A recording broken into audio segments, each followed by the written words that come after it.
सो hey everyone.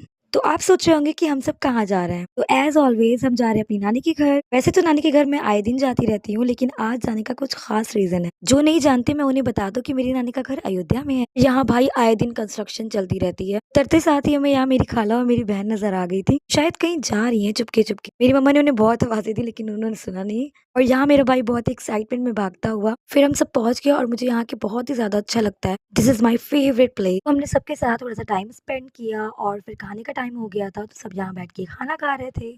मेरे खाला खालू भी आ चुके थे और सब साथ में बैठ के खाना खा रहे थे और साथ में बहुत सारी बातें भी कर रहे थे। और मुझे अपनी खाला की चूड़ियां बहुत ही ज्यादा पसंद आ रही थी, इसलिए मैंने उन्हें कैप्चर कर लिया। फिर हम आ गए थे घर के पीछे वाले हिस्से में, जो कि मेरी फेवरेट जगह है। और यहाँ भाई बारिश की वजह से इतना प्यारा ग्रीनरी हो रखा है और ऊपर से इतनी प्यारी हवा चल रही थी, मजा ही आ गई थी मुझे तो। फिर हमने वहां पे जाके थोड़ा सा मौसम का लुत्फ लिया और मैंने अपनी खाला से कहा थोड़ा अपनी चूड़ियों को शो कर। फिर भाई हो गई थी शाम और सब अपने अपने कामों में लग गए थे। मम्मा और नानी और मैंने बैठ के यहाँ पे प्याज हमने छिलवाई और मसाले वगैरह निकाल रहे थे सब। और मेरे नाना बू बैठ के चाय एंजॉय कर रहे थे, फिर मैंने खाई दलिया। फिर हो गया था जी नेक्स्ट डे। आपको मेरे हाथों में ये नजर आ रहा होगा दस्तरखान और चादर है, क्योंकि इन सबको करना था सेट। और मैंने आपको शुरू में बताया था कि हम यहाँ पे किसी खास चीज के लिए आए हैं। तो खास बात ये है कि मेरी खाला की एंगेजमेंट है आज, और इसी वजह से हम लोग इतनी सारी तैयारियां कर रहे थे। वैसे तो सफाई पहले ही हो गई थी, लेकिन मेरी नानी मेरे को ना झाड़ू लगाने का बहुत ज्यादा भूत सवार रहता है, हरदम हरदम वो सफाइयां करती रहती है। और ये हमारी प्यारी सी भूरा, जो कि इतनी शैतानी करती है, कोई काम नहीं करने देती। और मेरे साथ बहुत ज्यादा इसने मस्ती की है। इसने मुझे सही से चादर भी सेट करने नहीं दी थी। हमने साथ में थोड़ी देर खेला इसके साथ। उसके बाद यहाँ पे मेरी मम्मा सारे सामान को चेक कर रही थी, कौन कौन सी मिठाइयाँ आ गई, क्या चीज रह गई है, क्योंकि मेहमानों की खातिरदारी में कोई कमी ना रह जाए इस वजह से। और एंगेजमेंट तो घर पर ही थी, इस वजह से बहुत ज्यादा काम भी था।